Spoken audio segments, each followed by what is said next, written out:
We are back on the property.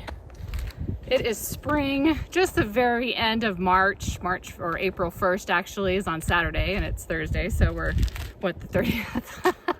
And we are super stoked to be back on the property. There's still snow on the ground. I'm sure you can see it around me here.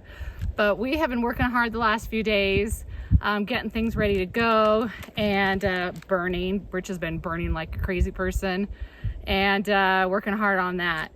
We've got some big plans this year and we're excited to tell you all about it. Yes, we've got some big plans. We need more storage. We definitely do. Doesn't everybody need more storage? So as you just saw, Brenda's peeling logs and we're going to build about a 10 by 12 storage unit, and we're getting ready to peel logs. We're going to char them in the fire for wood preservative and put them 3 feet in the ground, and that's kind of our priority right now. It's still too cold to even think about doing any gardening right now. Next week we've got lows of 20, 22 degrees, and we just don't want to, well, ruin any starts that we might start. Absolutely. Yeah, we've got some big plans on the garden, which we talked a little bit about last year. So we'll talk more about it in the days to come, but we're going to build some raised garden beds, which we can start working on those. We actually have a hookup. Yes. On some lumber that we just found out about when we got back. Some neighbors of ours told us. Yeah, there is a small mill in Orville, Washington, which is just up the road from us. And every Monday you can go in, and for 20 bucks, I'll have to show you some pictures. You get this bundle of cracked wood, but it's anywhere from 1/2 inch to maybe 3/4 inches thick, anywhere from 8 to 12 inches wide, and a bundle. I mean, it's a huge bundle. Huge bundle. It's really cool though. Oh so my gosh, they have to load it onto your flatbed. Yeah, that's how big it is. You have to have a trailer for it. And upwards anywhere between 12 and 17 feet long. Yeah. So this is what we're going to use for our sides for our shed to help. Well, I was going to mill it all, but for 20 bucks. Why would we do that? And the amount that we saw that you get, it's like a no-brainer. Yeah. So we're really excited about that because we can use that for a lot of things around here. Again, we were planning to mill it all and we've got lots of lumber, but frankly, we will run out if we had to mill it all ourselves. And of course, just the time savings. And we can support local a little bit this way as well. And it's going to be cool. So here's the future home of our second storage shed. Like I said, it's going to be 12 by 10, roughly about 9 feet tall on the front and about 7 feet. We're just going to do a slant roof, and we thought this was the best location because we have our other storage shed here, and we're going to leave a nice alleyway for just woodworking and whatnot. And that's kind of priority right now because the ground is starting to thaw and it's soft, and around here once summer comes, man, it gets pretty hard to dig. So as you can see, I'm already got a nice hole. This one's over just a hair over 3 feet, and what we're going to do is we're going to char over a fire 3 feet of the base of the log that goes in there. We're not using cement, we're not using treated wood. I've been doing a lot of research on it. And this is what the Vikings did and how they built their ships. They would char, because of course back then they didn't have stain and all that stuff we have now. And they even built their log homes with charred wood. And some of them are still standing hundreds of years later. So that's what we're going to do. Basically, it saves us money. We're not leaching any chemicals or anything into the ground. And everything that I've been reading and watching, I mean, they say with posts like this, you're going to get 30 years plus. Well, you probably got to wonder what we do on a Sunday morning living off grid.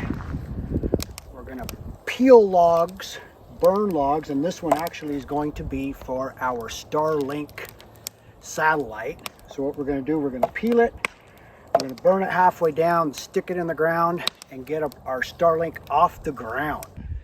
Okay.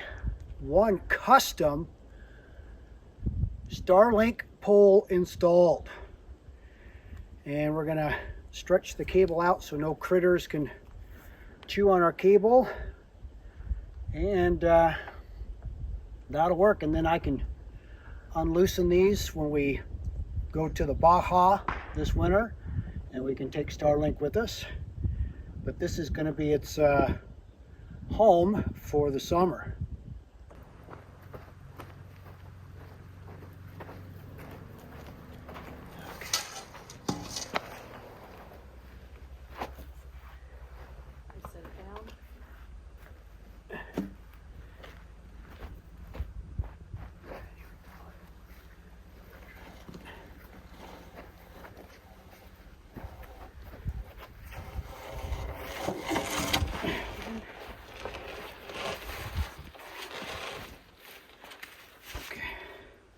All right, first pole is in.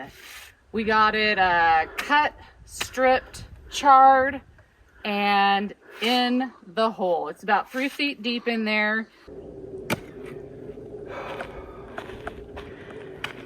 The sad part is this morning, because we got a skiff of snow yesterday and then everything froze, we couldn't even do this till late afternoon because the sand and everything in the dirt was so frozen. Well, we got all of our posts in. Yep, we got them all peeled, burnt, and in the ground. It's been a heck of a few days. We've worked really hard. It's exhausting. Yeah, post hole digger, 3 feet. Yep. It's a lot of work. But we need to go get some brackets. And then we need to top off our posts to make our proper slant. And yeah, we've got some of our posts here. We've got the posts that are going to go across the front and the back. We still have the posts we need to find and then peel them and chisel them out so that we can have our cross beams as well as up above for our support for the roof. yep, So we have a lot of work yet to do. yep. So while we are still working on our shed, we thought you'd give you a little feeler as to what our next project's going to be, and we're really excited about this as well. We're going to do the same concept we did on the shed with the posts and everything right off of our land, but we are going to be building an outdoor kitchen area. And we're not exactly sure of the dimensions or anything just yet, but it's going to go partially under our shelter that we have as well as outside, and it's going to be super cool. Yeah, like Brenda was saying, we're going to build an outdoor kitchen. I'm going to build probably right in the center of it, in the back wall. I want to build a clay wood burning oven out of all natural materials on our land and surrounding. I already found 2 clay deposits, natural clay deposits. And we're going to have water, bathroom, kitchen, seating area, a bar, of course, and we're just super excited. We do have the cabin project too, but we believe that this one's more important because obviously we don't need the cabin right now, so we're going to start on the outdoor kitchen after the shed and after the garden build, and then we're going to start on the outdoor kitchen. So we have a lot of projects. We have so much going on. It's a little mind-blowing. But you know what? We're so excited though. We're going to keep it fun. Yeah. We're still going to be fishing and hunting and camping and all that. It's just kind of like doing projects if you were living on your own house, except we're just off grid, and it makes things a little difficult just because of the weather and everything like that.